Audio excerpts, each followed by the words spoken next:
Salut à tous et bienvenue dans votre rubrique préférée, tout ce que j'aurais aimé savoir. Aujourd'hui, nous avons un sujet de feu. Tous mes sujets que j'aime quand je les aborde, ce sont des sujets de feu. Alors, nous allons parler aujourd'hui d'un sujet du temps qui passe. Donc, aujourd'hui, restez avec nous.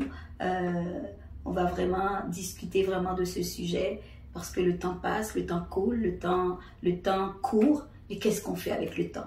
Alors, revenez-nous après la pause et invitez des amis à écouter. Cliquez, likez, faites des commentaires et revenez-nous. À bientôt.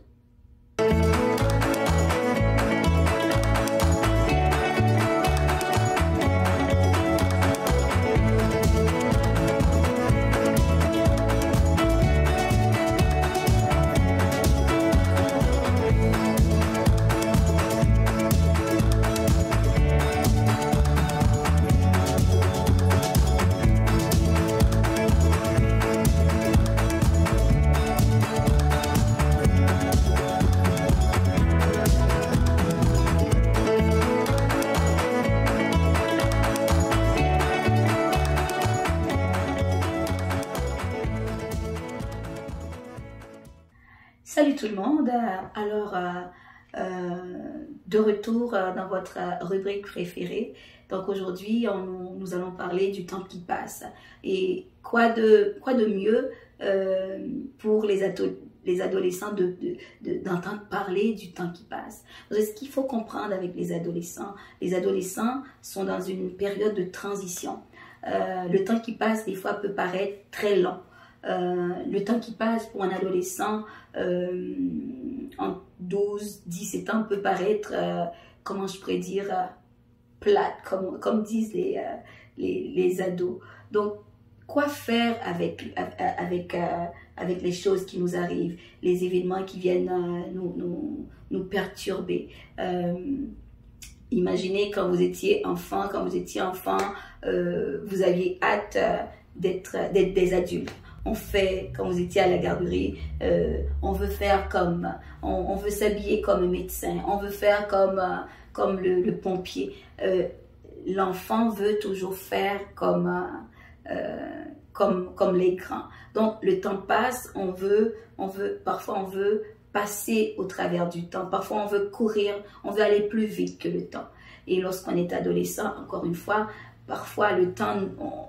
Je sens parfois que les adolescents sont dans ce besoin de courir après le temps et de faire les choses peut-être vite. Je peux me tromper parce que moi aussi j'étais adolescente et moi aussi en tant que maman, j'ai aussi un adolescent. On veut faire les choses vite, on veut être un adulte rapidement, on veut rentrer dans la vie rapidement. On veut faire comme les grands rapidement. Mais ce qu'il faut comprendre, c'est que le temps passe vite. Mais l'important, c'est de profiter du temps qui passe. Mais dans ce temps qui passe, il peut y avoir toutes sortes d'éléments qui peuvent venir nous perturber. La frustration, tout simplement, parce qu'on n'a pas nécessairement les choses qu'on veut. Puis là, vraiment, des fois, comme adolescent, on tient mordicus que les choses doivent se faire comme on le veut. Si ce n'est pas comme ça, puis le monde s'écroule autour de nous. Et je vous comprends. Quelque chose peut paraître anodin pour quelqu'un, pour un adulte, mais parce que on est dans cette période transitoire qu'est l'adolescence. Toutes les émotions, on les vit parfois à fleur de peau. On rencontre un jeune homme, une jeune fille, elle est merveilleuse, il est beau, oh, on tombe en amour. Et là, on veut que la relation se fasse vite. On veut faire comme les grands, vite maintenant. Et parfois, on peut s'embarquer dans des relations qui causent beaucoup de souffrance. Et parfois, dans cette souffrance, certains adolescents restent stagnés dans cette souffrance qui est obnubile, qui envahissent les pensées, qui peuvent être très envahissantes au niveau émotionnel, au niveau de la santé mentale, au niveau même de la santé physique. Donc, il y a beaucoup de souffrances Donc, je sais que on peut vivre comme personne, dans cette période, il y a beaucoup de souffrance. Et lorsque un adolescent vit une tristesse, une émotion, l'émotion peut être exponentielle. Exponentielle, ça veut dire qu'on le vit de façon super, super, super, super fort. Alors, pourquoi je voulais parler du temps qui passe? Donc, en pensant tout simplement que le temps qui passe, peu importe ce que vous pouvez vivre en ce moment comme difficulté, même les plus inimaginables possibles, si vous écoutez cette vidéo, peu importe votre souffrance, votre détresse, le temps qui passe, tout est éphémère. La tristesse peut-être que vous vivez actuellement, peut-être que même vous pensez, il y a des jeunes qui peuvent penser au suicide tellement que cette tristesse, cette souffrance peut être très envahissante. Laissez la petite place. J'aimerais ça tout simplement que comme jeune, peu importe ce que vous avez pu vivre et qui vous a emmené dans cette détresse, dans cette souffrance extrême, laissez la petite place à la possibilité que tout est éphémère. Oui, c'est dur, on le sent, oui, c'est difficile. Vous pouvez le vivre dans votre corps, dans votre être, dans votre âme. Votre tête vous dit qu'il n'y a plus d'espoir. Mais laissez cette petite place, cette petite porte qui vous dit tout simplement, tout est éphémère.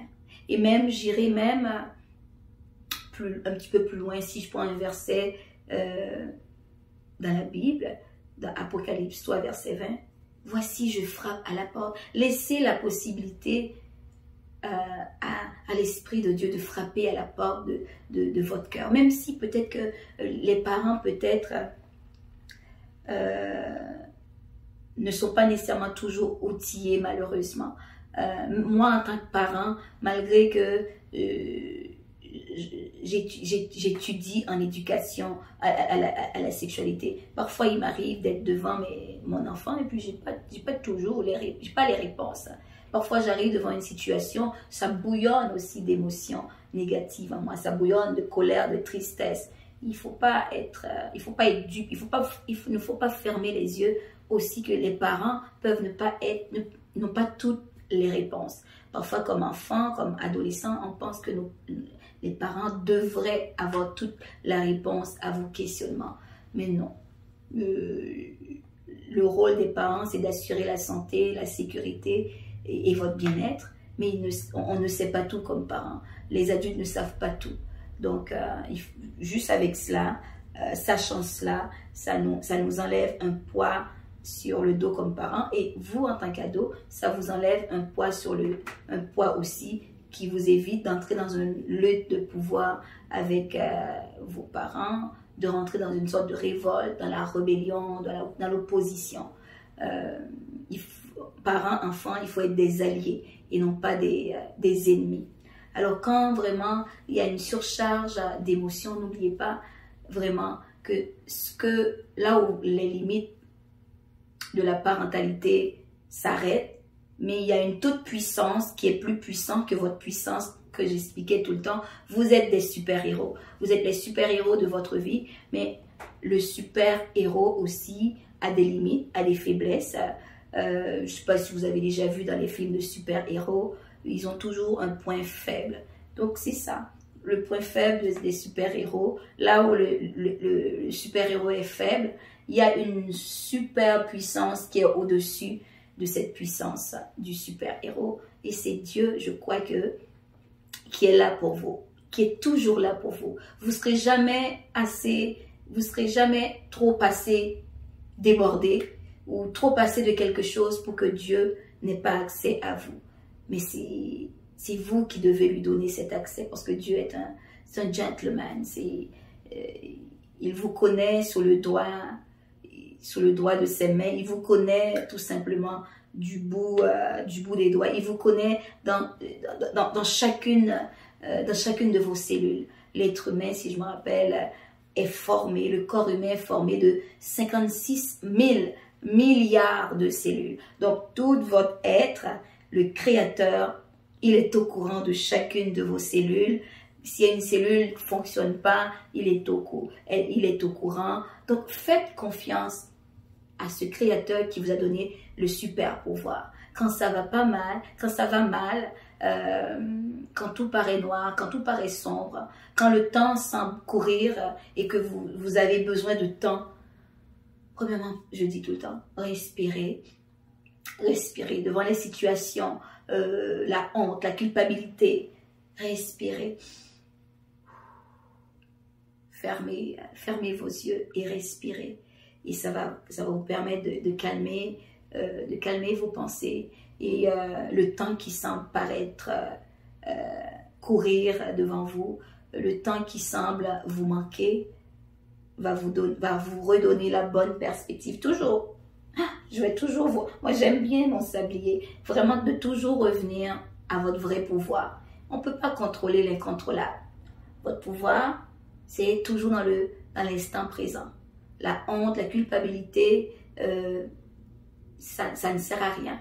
Donc, ça ne fait tout simplement que vous grugez votre énergie. Mais qu'est-ce que je peux changer? Lorsqu'on parle de honte, de culpabilité, la honte, encore une fois, la honte, la culpabilité, ce sont justement des émotions qui sont là justement pour nous avertir. Ah, ça se peut que j'ai eu une mauvaise attitude face à quelqu'un. Et oh, peut-être que tout simplement mon tableau de bord veut me dire, oh, va demander pardon, va t'excuser. Et puis ça s'arrête là. Mais tant aussi longtemps, on continue encore à faire la même chose, le même choix, mais cette honte, cette culpabilité va venir nous gruger de l'énergie. Alors que la parole nous dit qu'il n'y a aucune condamnation pour ceux qui sont en Christ. Mais si je continue dans un comportement malsain, donc c'est sûr que ça va toujours revenir. Même sans que quelqu'un nous dise rien, il y a toujours cette petite voix qui va nous parler personnellement à nous. Comme si le monde, on va avoir des fois l'impression que le monde nous regarde, il nous juge, mais des fois c'est pas le monde qui nous juge, c'est notre conscience qui nous parle pour X raisons sur un comportement, une attitude. Parfois je parle avec mon fils et puis je dis, oh mais je m'excuse, mais maman tu n'as rien fait. Mais moi si je sais que j'avais une mauvaise attitude intérieure, ben, je m'excuse quand même, je demande pardon. Donc, la honte, la culpabilité, des fois, si on veut que ça s'arrête, mais peut-être que ça nous dit quelque chose pour changer d'attitude et de comportement. Et non rien. Et le fait d'être tout le temps condamné, donc c'est parce qu'on n'a pas résolu le problème de notre tableau de bord. Alors, c'est ça, le temps qui passe, le temps va toujours passer. Vous êtes adolescent, un jour, vous ne serez plus un adolescent, le temps va passer, vous allez passer à autre chose. Vous savez déjà que le temps a passé puisque vous n'êtes plus un enfant. Maintenant, vous êtes rendu un adolescent. Le temps qui passe, il va passer, laissez le temps faire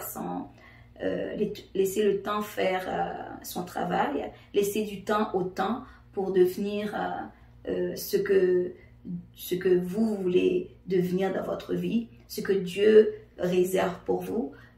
N'oubliez surtout pas le temps qui passe. Dans le temps qui passe, Dieu a besoin de vous, que vous soyez alliés avec Dieu, avec le Saint-Esprit en vous, qui puisse faire les choses, les changements qu'il y a à faire. Encore une fois, le temps qui passe, vous avez du pouvoir sur ce temps-là. Donc chaque action, chaque geste que vous allez poser comme adolescent a une répercussion à court, moyen et à long terme. Alors, construisez votre vie à partir de ce moment-là, de cet instant, de cette transition qu'est l'adolescence. Alors, vous allez voir, vous allez marcher de gloire en gloire, de victoire en victoire. Vous allez vous outiller pour l'avenir. Parce que ce que vous êtes aujourd'hui comme adolescent, ça va fortifier, consolider l'adulte de demain que vous serez. Vous êtes des super-héros, vous êtes le super-héros de votre vie, alors utilisez. N'oubliez pas d'utiliser votre super pouvoir. Sur ce, prenez soin de vous, de votre santé mentale, de votre corps. Votre corps est un temple de Dieu, votre corps est un instrument de Dieu, c'est un instrument merveilleux. Alors, prenez soin de vous. faites-vous beau, faites-vous belle. Vous êtes beau, vous êtes belle. Alors, soyez bénis. À la prochaine.